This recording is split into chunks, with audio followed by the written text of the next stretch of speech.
Dose दिया था मेरी एलर्जी के लिए। जो एलर्जी की ठीक होने के बाद में सर ने फिर मेरा काफी फॉलो किया। बोले सर आपकी एलर्जी ठीक हो गई तो लोगों को भी बताओ, लेकिन कई चीजों का डर था तो शुरुआत करने में थोड़ा सोचने में टाइम लिया, 2 महीने का। दयाल सर, मोलजी सर और रामनिया जी सर के माध्यम से 2 महीने तक लगातार फॉलोअप के बाद में शुरुआत हुई। और मैं आपको बताना चाहूंगा कि जब मैं इस बिजनेस में आया था तब तक मैं अगर छोटे मोटे सारे धंधे कर करके उसमें फेल हो के 16 लाख रुपए के कर्जे में आ गया था। शुरुआत करने के कुछ ही टाइम बाद में पहले पोलियो तो था ही पैरों में, और इस AWPL में आने के 6 महीने बाद में एक्सीडेंट और हो गया, जिससे ये घुटना और ये कुल्ला टूट गया। और अभी भी मेरी वही कंडीशन है और अभी मैं महीने 2 महीने बाद में ऑपरेशन कराऊंगा। जुनून इतना था कि मतलब मैंने डॉक्टर ने साहब बोला था ऑपरेशन तो हर हालत में करवाना ही पड़ेगा, चाहे आप कभी भी करवा लो। लेकिन मकसद एक ही था कि जैसे सर बोलते हैं ना कि सब काम रोक दो, टारगेट ठोक दो, ऐसे कुछ डायलॉग होते हैं। तो मेरा एक ही मकसद था कि डायमंड बन के ही ऑपरेशन कराऊंगा, तब पहले नहीं कराऊंगा। तो अभी मुझे गुरुजी की तरफ से परमिशन मिली है कि अब आप करवा सकते हो, तो अभी नेक्स्ट महीने में करवाऊंगा। इसके बाद में आपको मैं बताना चाहूंगा कि बहुत सारे लोगों के बहुत सारे बहाने होते हैं, छोटी छोटी बातों पे नेगेटिव भी होते हैं। आज लेग चलाने का बहाना, लीडर है, आपके सामने बात करने में कोई झिझक नहीं है। बहुत सारे लोगों को ये रोना होता है कि सर मेरी एक लेग नहीं चल रही, सीनियर मेरी एक लेग नहीं चल रहा। तो मैं गुरुजी को धन्यवाद देना चाहूंगा कि इन्होंने मुझे दोनों लेग चलाने का मौका दिया, दोनों लेग अपने दम पर, दोनों साइड में। इसके बाद में आर्थिक संकट मैंने आपको बता ही दिया। ये हालत थी कि 16 लाख रुपए आदमी कर्जा चुकाए, ब्याज चुकाए, 32,000 तो ब्याज हो जाता हमारे राजस्थान में, 16 लाख का मूल चुकाए, या मैं खुद का अपना खर्चा चलाऊं, घर में किसी का सपोर्ट नहीं, अकेला में सारी जिम्मेदारियां उठाते हुए ये काम किया। पहले राजस्थान में किया, इंसेटिव चलाया, और इंसेटिव जब काफी थोड़ा आगे निकला तो फिर मैं और गजाधर सर सूरत के लिए निकले। और मैं आपको बताऊं 6 महीने एक ज्वाइनिंग आए बिना हमने लगातार वहां काम किया। घूमते रहते थे, कभी चाय पीते, कभी जूस पीते, कभी डूमस सुब्राट बीच पर भी इधर भी घूमने निकल जाते। मतलब हम प्रोस्पेक्टिंग में लगे रहते। और कई बार ऐसी तंगी आ जाती कि मतलब अब तो मजबूरी है कि ना पेट्रोल का है ना शाम को खाने का है, तो फिर हम डेंटो बेचने भी निकलते। 2-4 घंटों में 8-10 डेंटो बेच ले तो 2-3 दिन का जुगाड़ हो जाता था। शर्म तो बहुत आती थी लेकिन मजबूरियां थी। फिर ऐसा करते करते फिर जैसे ही बिजनेस हमारा शुरुआत हुआ, 6 महीने बाद में हमें एक ज्वाइनिंग मिली एक चाय वाले के माध्यम से, और उनके माध्यम से फिर हमें एक दूसरे चाय वाले मिले जो परवीन सर है, गुजरात से हमारे बीच में ही है, आज सफाई लीडर है वो। तो उनके माध्यम से फिर और काम करने का मौका मिला। इस तरह से काम करते गए। जैसे ही बिजनेस की अच्छी सी शुरुआत हुई, लॉकडाउन लग गया। लॉकडाउन में सब लोग गड़बड़ा गए और सब अपने अपने गांव आने लगे। हमें भी बहुत सारे मैसेज आने लगे, बोले गांव आ जाओ, गांव चले जाओ। लेकिन दिक्कत एक ही थी कि बिना पैसे अगर हम गांव जाएंगे तो उससे अच्छा यही मर जाएंगे।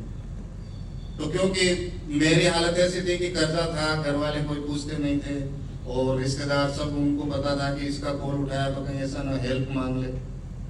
तो इस तरह से करके कोई वो थी, तो मैंने सोचा कि गांव नहीं जाएंगे, अगर मरना होगा तो यहीं मर जाएंगे। और गांव चले भी गए तो फिर बिना जेब में 1 रुपए के अगर गांव बैठे रहेंगे तो वो भी मौत से कम नहीं। इस तरह से हमने संघर्ष झेला।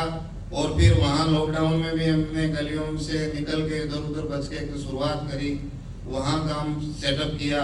इसके बाद में उज्जैन भी आया, मैं अभी देवास रह रहा हूँ। इसके बाद में फिर इंसेटिव देखा, तो सारी चीजें, कर्जा होना, शारीरिक स्थिति ठीक होना, नहीं होना, लोग नहीं होना, बोलते हैं कि लिस्ट नहीं है, हमने बिल्कुल अननाउन लिस्ट पे काम किया। आज मेरे गांव से मेरे साथ एक भी ज्वाइन नहीं है, मेरे परिवार से मेरे साथ एक भी ज्वाइन नहीं है, मेरा दोस्त रिश्तेदार कोई मेरे साथ ज्वाइन नहीं है।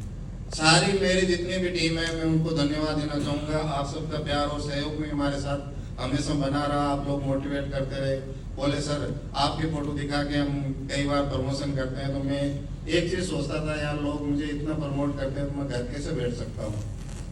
तो ऐसी सारी चीजें होती थी, टीम के लिए भी काम करना पड़ता था। तो टीम लिस्ट नहीं होने के बावजूद हमने काम किया। आज लिस्ट का बहुत सारे लोगों को रोना होता है कि लिस्ट नहीं है, किसको बताऊं। हम अभी भी नई लिस्ट पे काम करते हैं और ये सारी चीज़ें करते हैं। दोस्तों, दिक्कतें बहुत आई, बहुत बार रोया, अकेले में रोया, एक दो बार टीम के सामने भी रो दिया। और गंजाधर सर ये बोलते थे, सर हम तो आपके भरोसे आए हैं, आप भी रो दोगे तो हमारा क्या होगा।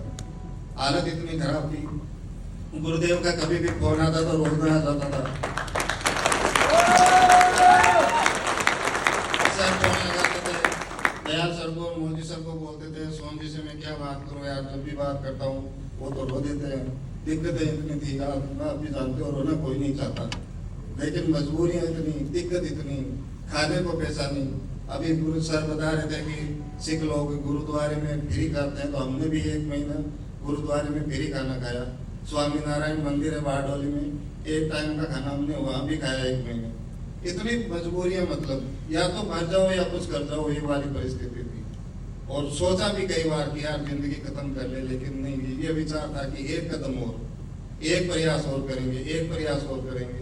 और मैं तो ये देखूंगा कि मेरे मेंटल मजबूत नहीं होते और ये सिस्टम मजबूत नहीं होता तो मैं आज यहाँ नहीं होता। सर ने, दयाल सर ने, जयसाराम सर ने मेरा हर जगह सपोर्ट किया, हर कंडीशन में सपोर्ट किया। ऐसा नहीं है कि मतलब आर्थिक सपोर्ट ही हो, लेकिन इनका फिजिकली सपोर्ट और सारी चीजें, छोटी छोटी कभी जरूरत पड़ी हेल्प भी करी, पैसों की मदद भी करी और सारी चीजें करी, जिसकी बदौलत आज यहाँ हूँ। हाँ, मैं फील्ड में दिन रात भागता हूँ, मेहनत करता हूँ, 600 किलोमीटर का सफर में 12 घंटे में तय कर लेता हूँ। मैं फेसबुक पे डालता भी हूँ कई बार जब निकलता हूँ और पहुँचता हूँ। और 900 किलोमीटर मतलब कुचामन से सूरत तक पहुँचना, ये स्कूटी से सफर करना, जो 3 टायर जो लगे होते हैं ना, जो गार्ड बनाया होता है स्कूटी का, उससे मैं सफर कर लेता हूँ। नैनीताल तक भी, अपने जिम कॉर्बेट भी मैं स्कूटी से गया हूँ, आगरा, ग्वालियर, हर जगह घूम लेता हूँ। ये सब मेरी मजबूरी है, ऐसा नहीं है कि मेरा शौक है। लेकिन ट्रेन में, बस में चढ़ने में, उतरने में मुझे बहुत सारी प्रॉब्लम्स होती है, बाथरूम वगैरह जाने में, और में तो मैं खुद का व्हीकल लेके निकलता हूँ ताकि मुझे कहीं कोई दिक्कत ना आए। इस सारी चीज़ों के करने के बाद में अगर मान लो मेरे साथ काम हो सकता है तो प्लेटफॉर्म वही है, प्रोडक्ट वही है, सीनियर वही है, सारी सिचुएशन आपके साथ वही है। और कहीं ना कहीं आप मेरे से बेटर हो, स्मार्ट भी हो, फिजिकली भी फिट हो। तो मैं तो एक ही चीज़ कहना चाहूँगा कि आज की ट्रेनिंग लेने के बाद में और कल यहाँ से फ्री होने के बाद में ज़िंदगी में ये मत सोचना आप कभी कि मैं नहीं कर सकता। आप मुझे देख के याद कर लेना, कभी भी कोई नेगेटिव दिमाग में आए आपको तो आप देख लेना कि यार ऐसा इंसान कर सकता है, तो मैं तो उससे तो कहीं बेटर हूँ।